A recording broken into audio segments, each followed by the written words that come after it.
Latunsky. Mark Latunsky. Mark Latunsky. Mark Latunsky. It's a case detectives are calling shocking and unsettling. He described the things that he wanted. We made the agreement. What was the agreement? I would make his body disappear. Latunsky also admitted to cutting off Bacon's testicles and eating them. After Mr. Bacon was dead, did you remove part of his body, specifically his testicles? Yes, I did. Did you move those testicles to the kitchen? Yes, I did. 19 years I've been at this job.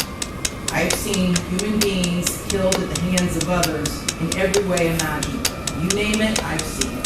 This is the worst case I've ever seen, because there is no way any person with any feeling could have witnessed or seen the photos of what occurred that night and not be haunted for the rest of your life. Mark David Latunsky was facing charges of first-degree murder and mutilation of a dead body in Shiawassee County, Michigan.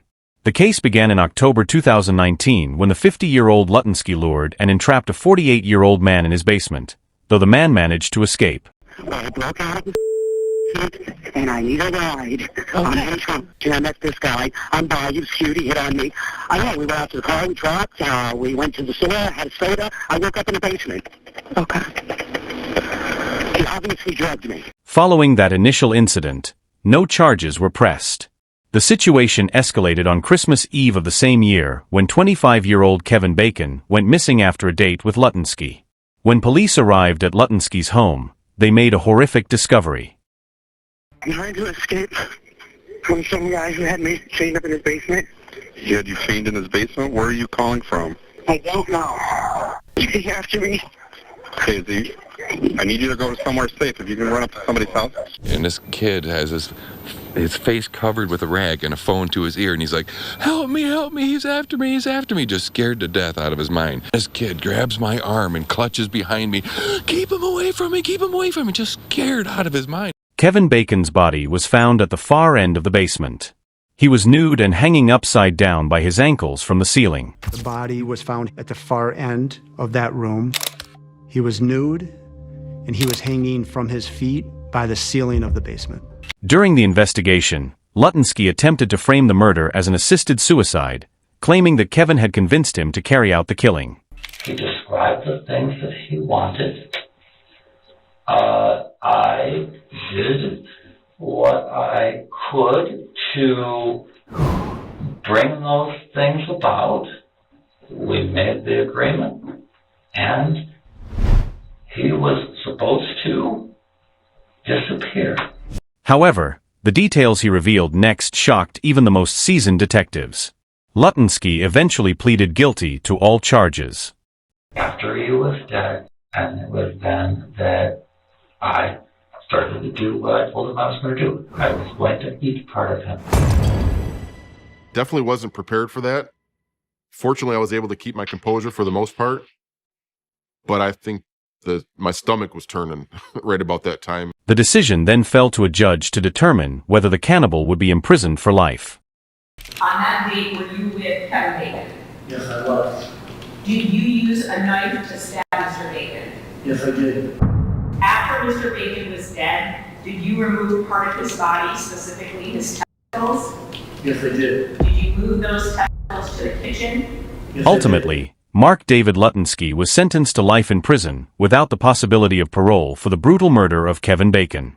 While his acts of cannibalism and dismemberment resulted in a life sentence, some crimes are deemed so horrific they warrant the death penalty. Horrific murders I've seen not only in this county but in the state. It was premeditated, was calculated, was cold. Murder and mutilation. I tried to think of a word for this. Murder. What came to my mind was pure evil. First-degree murder is the most serious crime recognized in our criminal justice system. The most serious crime deserves the most serious sentence, that of life with no possibility of parole. That would also be the court's intent that defendant never be released from custody under any circumstance. One such case is that of 41-year-old Jason Thornburg, who was on trial in Fort Worth, Texas, for murdering and mutilating several people. In 2021, Thornburg murdered 42-year-old David Luaris, 34-year-old Lauren Phillips, and 33-year-old Marcellus Mathis, hiding their bodies in a motel room. Therefore, this court sentences you, Jason Allen Thornburg, to death. According to reports, Thornburg committed the killings as ritualistic sacrifices and consumed parts of his victims' bodies. He then dismembered their bodies and kept them under his bed at a Euless motel. Afterwards, he set the bodies on fire in a dumpster in Fort Worth. He was apprehended while trying to dispose of the remains by burning them in a dumpster. However, this was not the full extent of his crimes. This was shocking. It's unsettling. Thornburg later confessed to 2 additional murders committed for the same sacrificial purposes, including the murder of his girlfriend, 37-year-old Tanya Begay, who had been missing since 2017. Her body has never been found. He is a psychopath. He is evil. Thornburg was convicted on 3 counts of capital murder. During his sentencing, he showed no emotion and remained stone-faced as family members of his victims delivered powerful impact statements. You have committed the ultimate blasphemy against God. You have said you do the work of God, but it is Satan you work for.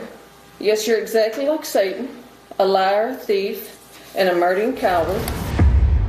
I do believe, and it's my opinion, that you are a danger to society. And the only thing that you do deserve is death. Ultimately, Jason Thornburg was sentenced to death for his long list of heinous crimes. While Thornburg's ritualistic murders and cannibalism were horrific, they are often compared to the crimes of one of America's most infamous serial killers. This is Jeffrey Dahmer, a notorious serial killer who was put on trial in Milwaukee, Wisconsin, for numerous murders spanning over a decade. It's a process. It doesn't happen overnight. When you depersonalize another person and view them as just an object for pleasure instead of a living, breathing human being, it seems to make it easier to do things you shouldn't do. Between 1978 and 1991, Dahmer murdered and dismembered 17 men and boys. I go to the nightclubs, drink, and meet someone there, offer them money, and we'd go back to the apartment, have a few drinks. I'd have the sleeping pill mixture already prepared. The person would drink it, fall asleep, and that's when they would be strangled. After his victims died, Dahmer engaged in acts of necrophilia, cannibalism, and the preservation of body parts.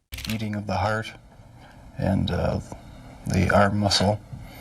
It was a way of making me feel that they were a part of me. Dahmer would later claim he was consumed by an obsession with murder and was often overcome by his twisted desires. I had these obsessive desires and thoughts wanting to control them, to, I don't know how to put it, possess them permanently. And that's why you killed them? Right, right. Not because I was angry with them, not because I hated them, but because I wanted to keep them with me. And as my obsession grew, I was saving body parts such as skulls and skeletons. His trail of horror ended when one of his intended victims, 32-year-old Tracy Edwards, managed to escape and alert the authorities. Edwards later stated, "He was listening to my heart. He told me he was going to eat my heart. At that point, I hit him and I ran." He was listening to my heart because at a point he told me he was going to eat my heart at that point. I hit him and I ran. When police arrived at Dahmer's apartment, the evidence they uncovered left the entire world stunned. Dismembered human remains, decapitated heads in a refrigerator freezer, limbs and male genitals in other containers, and a large barrel full of acid. And there were human heads and bones and things all over. Every drawer we opened, every cabinet we opened, there was body parts. Dahmer was charged with 16 counts of first-degree murder. He pleaded guilty but insane to 15 of them. Although diagnosed with various mental disorders, he was found legally sane to stand trial. After a 2-week trial, he was convicted on all 15 counts. oldest sister of Errol Lindsay, whatever your name is, Satan. I'm mad. This is how you act when you are out of control. I don't want to ever see my mother have to go through this again. Never, Jeffrey. Jeffrey, I hate you, motherfucker. I hate you. This is out of control. Don't with me, Jeffrey. I'll kill you. God damn it. Look at me, motherfucker. I kill you. During the sentencing, family members of the victims delivered powerful impact statements. For one woman, the situation became too overwhelming, and she erupted in anger at Dahmer. I didn't ever want freedom. Frankly, I wanted death for myself. This was a case to tell the world that I did what I did not for reasons of hate. I hated no one. I knew I was sick or evil or both. Now I believe I was sick, and if I could give my life right now to bring their loved ones back, I would do it. I am so very sorry. I deserve whatever I get because of what I have done. As a victim's sister shouted at him, Dahmer remained unmoved, staring straight ahead. However, he later took responsibility for his actions and apologized to the grieving families. Of the court to impose sentence in this case, I believe what we had was a homosexual who could not accept the fact that he was a homosexual. And there was never a problem in a situation that he could walk away from and remain, in effect, anonymous. But once he brought somebody to his home, he could no longer remain anonymous. There's one way to avoid that: destroy the evidence. It's a vicious way to destroy the evidence, but that's my view of what was going on. In terms of what happened to these people, gosh, I was horrified. As to count 1, count 2, count 3, count 4, life imprisonment. In 1992, Jeffrey Dahmer was sentenced to 15 consecutive life terms in prison. Just 2 years later, he was beaten to death by a fellow inmate at the Columbia Correctional Institution in Portage, Wisconsin.